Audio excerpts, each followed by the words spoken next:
हजारों स्पोर्ट्स प्रेमियों को मेरा नमस्कार। मित्रों, सबसे पहले तो मैं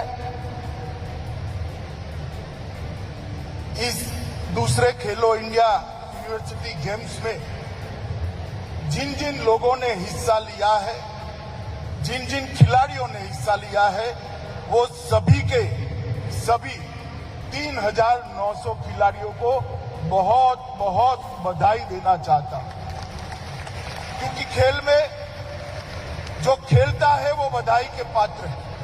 हार जीत होती रहती है, कभी एक कभी दो, बारी बारी से सभी जीतते हैं, मगर खेलना जीवन का एक महत्वपूर्ण अंग है। तो मैं सभी खिलाड़ियों को हृदय से बहुत बहुत बधाई देना चाहता हूं। मित्रों, आज जब हम यहां पर खेलो इंडिया यूनिवर्सिटी गेम्स के तत्वाधान में इतने सारे देश भर के खिलाड़ी यहां पर आए हैं, तो मैं थोड़ा पीछे ले जाना चाहता हूं। 2014 के पहले जिनके मन में जरा भी खेल के लिए प्यार है, खेल के प्रति लगाव है, वो सारे के सारे लोग कोई भी इंटरनेशनल गेम देखे तो चिंतित हुए। क्रिकेट को थोड़ा छोड़ दीजिए, अनुराग भाई यहां बैठे हैं, बीसीसीआई के चेयरमैन भी रहे हैं, मगर सारे खेलों के अंदर ओलंपिक हो, एशियाड हो या इंडिविजुअल खेलों की अंतर्राष्ट्रीय स्पर्धा हो, कहीं पर भी मेडल की तालिका में भारत का नाम नहीं दिखाई देता। हमारा ही खेल माने जाने वाले हॉकी में भी हम बहुत पीछे। मोदी जी 2014 में आए और मोदी जी ने 14 के बाद जीवन का एक लक्ष्य रखा है कि हर क्षेत्र में भारत दुनिया में सबसे प्रथम होना चाहिए, खेलों में भी होना चाहिए। और मोदी जी ने, मैंने लंबे सालों तक उनके साथ काम किया है, कभी समस्या के बारे में चिंता नहीं की, इसके रास्ते निकाले हैं, परिश्रम किया है, पुरुषार्थ किया है, प्लानिंग किया है और परिणाम लाए हैं। और इस खेलों के मामले में भी इन्होंने इनिशिएटिव लेना शुरू किया। फिट इंडिया, खेलो इंडिया यूनिवर्सिटी गेम्स, कई प्रकार के सीरीज ऑफ इनिशिएटिव लिए और आज हम देख सकते हैं कि इसका परिणाम कितना सुंदर आ रहा है। हमारे मंत्रालय ने पहले राज्यवर्धन राठौड़ जी, फिर किरण रिजिजू जी और अब अनुराग ठाकुर, जो स्वयं एक बहुत बड़े स्पोर्ट ऑर्गेनाइजेशन को सफलतापूर्वक चलाकर यहाँ आए, ये सभी ने सभी खेल संघों के साथ कोऑर्डिनेट कर अंतर्राष्ट्रीय कोचों की व्यवस्था कर और सिलेक्शन के अंदर पारदर्शिता लाकर आज कोई भी गेम हो, इसके अंदर भारत का नाम ऊपर उठाने का काम नरेंद्र मोदी सरकार ने किया है। मित्रों, आज मैं देश भर के युवा खिलाड़ी जो कार्यक्रम को देख रहे हैं, बाहर ओपन स्टेडियम में भी देख रहे हैं, सबको कहना चाहता हूं कि खेल हमारे जीवन का बहुत महत्वपूर्ण अंग है। मैं भी खेलों के साथ जुड़ा रहा हूं और मैं जानता हूं कि जो खेलता नहीं है वो जीवन में कभी सफल नहीं होता है, जो खेलता है वो ही जीवन में सफल होता है। क्योंकि खेल के बगैर ना हार को हजम करने की क्षमता आती है, हार को जब हजम करने की क्षमता आती है तब जीतने का जुनून पैदा होता है और जीतने का जुनून ही जीतने की आदत बनाता है। तो जीवन में कोई भी क्षेत्र के अंदर अगर कुछ अचीव करना है तो खेलों से हारने की अभी आदत लानी पड़ेगी और जीतने की जिद भी पैदा करनी पड़ेगी। वो खेलों से ही हो सकती है। और 130 करोड़ की आबादी वाले देश में जब इंटरनेशनल गेमों में मेडल की तालिका देखते थे, हम बहुत बहुत निराशा के साथ खेल तो देखते थे, कोई भी जीतता था, अच्छा खेल देखकर आनंद होता था, मगर अभी ओलंपिक में और पैरा ओलंपिक में जब हमारे खिलाड़ी मेडल लेकर आते हैं तो पूरे भारत के 130 करोड़ लोगों की छाती गज गज फूल जाती है और देश भर में फटाके। ये परिवर्तन 2014 से 2022 के अल्प कालावधि में आया है और ये आजादी का अमृत महोत्सव है। मैं स्पष्ट रूप से आगे का रोड मैप दे सकता हूं जो मोदी जी ने बनाया है।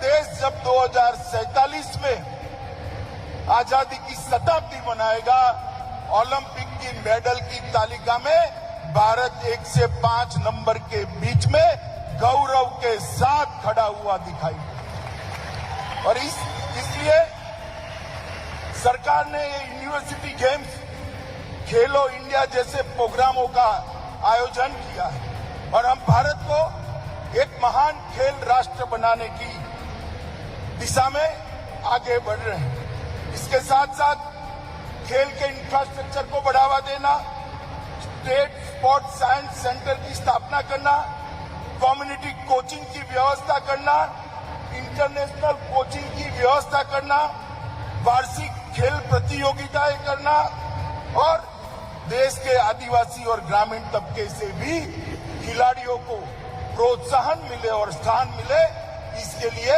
एक वैज्ञानिक आयोजन करना है। ये सारी चीजों को मोदी जी ने एक माला में मोतियों की तरफ पिरोकर भारत के खेल के उज्जवल भविष्य को सुनिश्चित किया है। मित्रों, आज 208 यूनिवर्सिटी से 3900 खिलाड़ियों ने यहां पर भाग लिया है। जितना लोकप्रियता इस आयोजन का बढ़ता जाता है, ओडिशा में जब ये गेम हुआ इसके पहले तो 158 यूनिवर्सिटीज ने हिस्सा लिया था और 158 से दूसरे ही साल 158 से बढ़कर 208 यूनिवर्सिटी ने हिस्सा लिया है। ये बताता है कि हमारे देश के खिलाड़ी इस प्रतियोगिता को लेकर कितने उत्साहित हैं। और उस वक्त ओडिशा में लगभग 3100 खिलाड़ियों ने भाग लिया था। आज 3900 खिलाड़ी यहां उपस्थित है, खेले भी है और जीत कर भी जा रहे हैं। यही बताता है कि जो इनिशिएटिव मोदी जी ने लिया है वो इनिशिएटिव कितना कारगर साबित है। मोदी जी ने इसके साथ साथ हमारे भारतीय खेलों को बढ़ावा देने के लिए भी कई सारी योजनाएं चालू करी। इसी बार इस खेल के अंदर योग और मलखंभ को हमने प्रवेश कराकर भारतीय खेल, ग्रामीण खेलों को हमने विश्व के अंदर स्थान देने के लिए एक मंच उपलब्ध कराने का काम किया है। दुनिया भर के स्पोर्ट्स को जानने वाले लोग जब हमारे यूनिवर्सिटी के खेल महाकुंभ का वर्णन देखेंगे तब मलखंभ भी लोकप्रिय होगा और योगा को तो मोदी जी लोकप्रिय कर ही चुके हैं। देश भर में से अब दुनिया में भी हमारे खेल आगे बढ़ेंगे। लगभग मैं यहाँ पर मेजबान जैन यूनिवर्सिटी का भी बहुत हृदय से साधुवाद देना चाहता हूँ कि इन्होंने इस महाकुंभ को सफल करने के लिए बहुत बड़ा योगदान दिया है। और अनुराग जी ने बताया, जैन साहब यहाँ बैठे ही है, भाई एक बार जैन साहब के लिए सभी लोग ताली बजाइए।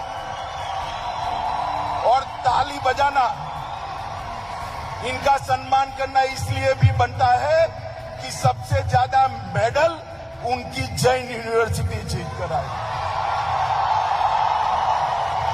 आज मैं मिला था उनको 10 मिनट के लिए मैं मिला था। मैंने उनको बताया कि विश्व का सबसे बड़ा स्टेडियम मेरी कॉन्स्टिट्यूएंसी में बना है, नरेंद्र मोदी स्टेडियम। मैंने उनको कहा है कि आपकी यूनिवर्सिटी वहां 80 खेलों को खेलने की व्यवस्था है, 80 गेम्स को खेलने की इसके कोचिंग की व्यवस्था है। आपकी यूनिवर्सिटी हमारे साथ टाइप करे और खिलाड़ियों को बढ़ावा देने का काम। सभी खिलाड़ियों को जानकर आनंद होगा, वहां पर लगभग 2000 खिलाड़ियों को रहने की हॉस्टल भी हम बना रहे हैं और 300 कोचिज को रहने के फ्लैट भी बना रहे हैं। मगर ये सब इंफ्रास्ट्रक्चर मोदी जी के प्रेरणा से ही हो रहा है। मित्रों, आज मैं इतना ही कहना चाहता हूं कि हमारे देश 130 करोड़ देश का ये देश है और दुनिया में सबसे युवा देश, और खेलों में अगर भारत आगे नहीं बढ़ता है तो हमारी ही कोई कमी मानी जाए। मोदी जी ने चिंता की जगह चिंतन कर व्यवस्था व्यवस्थापन कर एक खेल को आगे बढ़ाने का एक 25 साल का रोड मैप बनाया है। मुझे भरोसा है इसी प्रकार के खेलों के कारण हम आगे बढ़ेंगे और इसी प्रकार के गेम्स के कारण, इसी प्रकार की प्रतिस्पर्धाओं के कारण ओलंपिक की तालिका में भी हम बहुत अच्छे से दिखाई देने पड़ेंगे। मित्रों, मैं आपको एक बात आज कहना चाहता हूं। यहां कुछ लोगों को सफलता नहीं भी मिली। मैं बहुत छोटा था तब मुझे पढ़ाने वाले गुरुजी ने कहा था, जीवन में जब आप कुछ भी करते हैं तो दो ही चीज होती है, एक आप जीतते हैं, दूसरा आप सीखते हैं। हारता कोई नहीं है, जो प्रयास करता है वो हमेशा जीते। जो खेलने वाले खिलाड़ी है उन्होंने हार की चिंता नहीं करनी चाहिए, क्योंकि हार ही जीत का मूल मंत्र होता है। हार ही विश्लेषण कर अपने आप को अपग्रेड करने का एक बेस माना जाता है। मित्रों, भारत ने ओलंपिक खेलों में 7 पदक और पैरा ओलंपिक में 19 पदक प्राप्त किए हैं। ये मोदी जी की भारत सरकार की मुहिम का नतीजा है। ओलंपिक के अंदर 7 पदक और पैरा ओलंपिक में 19 पदक भारत ने कभी भी नहीं प्राप्त किए थे और मुझे पूरा विश्वास है ये आंकड़ा हर ओलंपिक के अंदर अपना रिकॉर्ड तोड़ते जाने वाला है। मैं आज फिर से यहां पर बसवराज जी को भी बधाई देना चाहता हूं कि 4 साल तक आजादी के अमृत महोत्सव के निमित्त 75 खिलाड़ियों को उन्होंने स्पॉन्सर करने का काम घोषणा कर्नाटक सरकार ने की है। और मैं ये भी कहना चाहता हूं कि कर्नाटक सरकार से प्रेरणा लेकर कई सारी राज्य सरकारें भी ये घोषणा करेगी। खिलाड़ियों को प्रोत्साहन देकर एक प्लेटफॉर्म देने का हम काम करेंगे। मित्रों, मैंने गुजरात में भी और दिल्ली में भी मोदी जी को काम करते हुए देखा। उन्होंने गुजरात में भी खेल इंफ्रास्ट्रक्चर, खिलाड़ियों की ट्रेनिंग और खिलाड़ियों के चयन के अंदर पारदर्शिता पर बहुत ज्यादा भार देकर, वजन देकर इसको सुधारा था और आज देश में भी ये प्रक्रिया चल रही है। मुझे पूरा विश्वास है कि आज भारत ने जो टॉप्स की योजना शुरू की है, इसके अंदर लगभग 258 खिलाड़ियों को ओलंपिक के लिए तैयार करने का काम शुरू किया है। हमारे 258 खिलाड़ी आने वाले ओलंपिक में जरूर ढेर सारे मेडल लेकर आएंगे और भारत खेलता रहेगा, भारत जीतता रहेगा और भारत सर्वश्रेष्ठ बनता रहेगा। फिर से एक बार विशेष कर अनुराग जी और निशित प्रामाणिक और उनकी पूरी टीम को ये बहुत सुंदर आयोजन के लिए मैं बहुत बधाई देना चाहता हूं।